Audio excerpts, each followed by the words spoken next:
Ampuliriza omulungi, nzikiriza nkulamuseeko era nkwanirize bya nsusso mu kitundu kyaffe eky'olwaleero nga twolekera essuula empya ka buvubuka naye nga tukyali mu kitabo kyaffe NDIKUMMA okulya.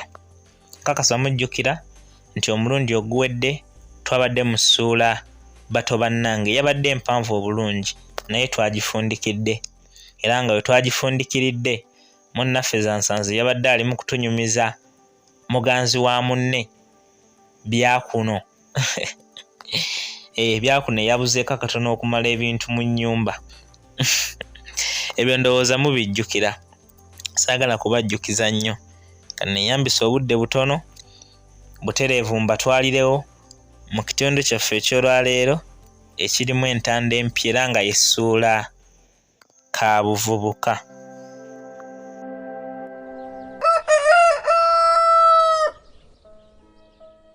Bwe ntunuulira emikono gyange nga ginyaaluse nga ne mu maaso munzijjudde ensalosalo ng'omuyita mukoka n'ennyolwa nnyo ggwe wamma. Ekiwola bakikwasa ngalo wamma ggwe. Naye nali wa kitalo nnyo mu kiseera eky'akaabuvubuka. Ekiseera ekyo nkyakijjukira nga bwe nabeerera n'amaanyi ag'ekitalo mu bikolwa ne mu birowoozo. Mu kiseera ekyo nga kiki ekinnema okugezaako. Olaba n'emirimu kitange gye yakolanga nagyo nayagala nga njyegezeemu ndabe. Nga bwe bagamba nti kibojjera ku lwazi, nange mu kiseera ekyo saamanya kabi kava mu kukubwa nkuba oba okufuuyibwa empewo y'okumakya nga bwe nabanga nga nkyali muto, ng'omubiri gwange teguliimu kalwadde konna.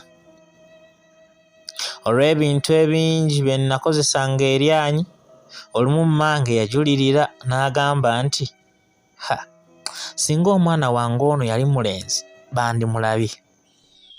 Ebyo nze bwe nabiwulira namukongooleranga muli mu mutima nga bwe ŋŋamba nti n'abalenzi bansinza ki kye bakola nze ekinnema.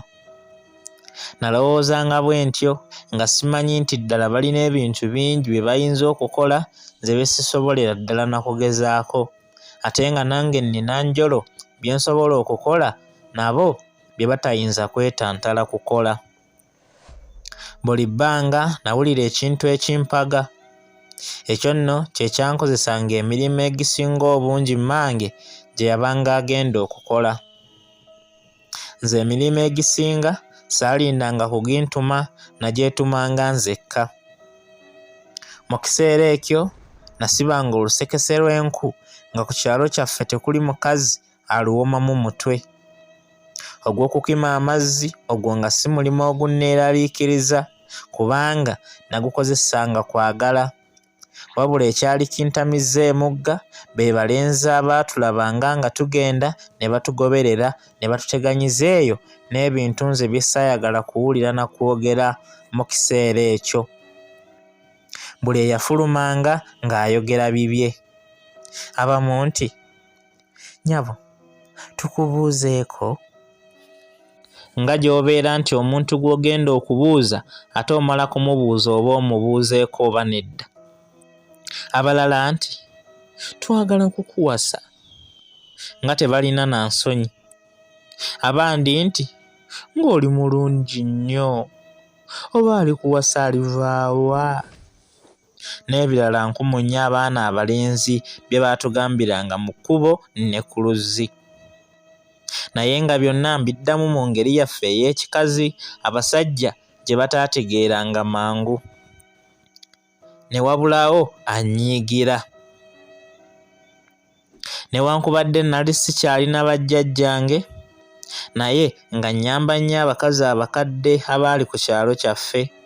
Nabo nabakimiranga ku mazzi, nabasennyeranga enku, abamu ne mbatundulanga n'envunza n'okubasalira essubi n'okulibasasirira mu nju zaabwe.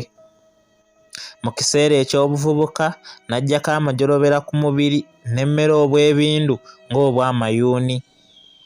Ebintu ebyanzijako bye saayagalira ddala byali 3 byokka. Nagenda ne nzijirwa olusu olutali lwa bulijjo lwe saayagalirako ddala n'akatono okuwulira nga lumpunyako. Ekirala ne ŋŋenda ng'ejja amatama nga bw'ondaba gy'obeera nti mbatise empafu. Nkugambye bwe navaawo ne ŋŋenda njiikirwa embalabe ne zindi amaaso gonna ne gaggwaawo. Naye byonna byamala kaseera buseera ne bikoma, wabula ne nsigala nga nsitudde omubiri ogutagambika. Kabuvubuka yankozesa ebintu bingi ebyanfuula omwewulize, so nno ng'ebisinga saabigendereranga. Bavubuka bannange naddala abalenzi bannenyanga nnyo era nga n'okunnyiigira kwe batadde olw'obutakola bintu bo bye baabanga baagala nkole, ate n'olw'ebyo bye nakolanga ebyabasuzanga nga basala entotto. Nze saakimanya mu kiseera ekyo nti entambula yange yalinga akambe ak'obwogi akasala erudda n'erudda. Bwe nabanga ntambula ekifuba ne kiddako katono mu maaso ate nga n'ebbeere liwera ku kifuba, ne mpuuba emikono nga ndalya ne nsaalizanga abantu abamu okukamala. Ssebuufu yantegeeza ebikolwa bingi bye nakolanga, abaana abalenzi ebyabanyoolezanga ensingo. Ebimu nabyejjusa kuba saabigendereranga, naye nga bye nali nteekwa okukola ng'omwana omuwala. Ebimu nabikozanga vubuka ate ebirala ne mbikolanga olw'okuwaanibwa. Obulungi kintu kirungi kyegombebwa kuba buli akulaba akwegwanyiza era buli w'oyita oleka bakwogerako, naye ebiseera ebimu bubonyaabonya. Nze singa nali nsolo ettibwa n'egabanwa ennyama, ndowooza nti neeyanditutte ekigumba okutali kanyama yanditegeereddeeyo ng'atuuse, naye nga mu bbaagiro avuddemu nga musanyufu. Kabuvubuka abaagenda nzigwamu ne ntuuka mu buzibu bungi obwanneekoza ekirabo ky'obulungi Katonda kye yampa. Mu kiseera ekyo abazadde abamu baali batandise okuwanga abaana baabwe abalenzi n'abawala eddembe okusisinkananga n'okusanyukirako awamu. Nze olw'okwagala n'okutya ennyo bakadde bange, eddembe eryo nalikozesa n'amagezi nnyo. Bakadde bange naddala mmange beewuunya nnyo okulaba nga nali mwana mwegendereza nnyo, anti nga baali batandise okulaba abawala bangi abaali batandise okufunira embuto ku mpya z'abakadde baabwe. Nnyabo yamanyira ddala nga bwe nali nsuumuse, naye nkakasa nga natuuka okuva mu mikono gye nga sirina bbala bbi mu maaso ge. Enkonge ensongovu n'amasongolankuyege mu kiseera kyange ekizibu ekyo baali bavubuka abalenzi abantayirirangako buli kiseera.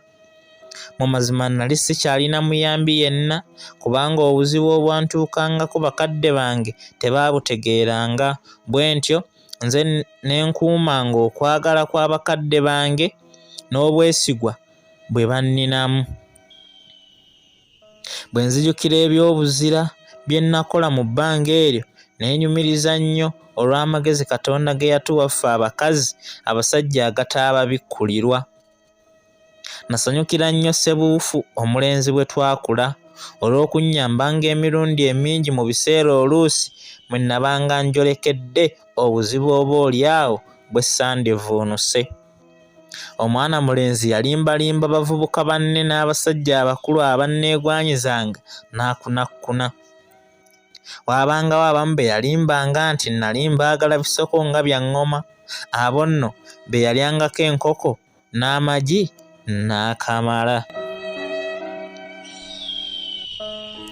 Ampuliriza, katuleme kutaataaganya munnaffe ng'alya amagi n'enkoko. Awo wennyini mbasaba munzikirize ekitundu kya leero we tuba tukifundikirira, ate omulundi ogunaddako wennyini awo we tujja okusimbula tweyongereyo tulabe munnaffe ono abalala bo yabalimbanga atya. Mwenna mubeere bulungi, mbaagala nnyo era mweraba.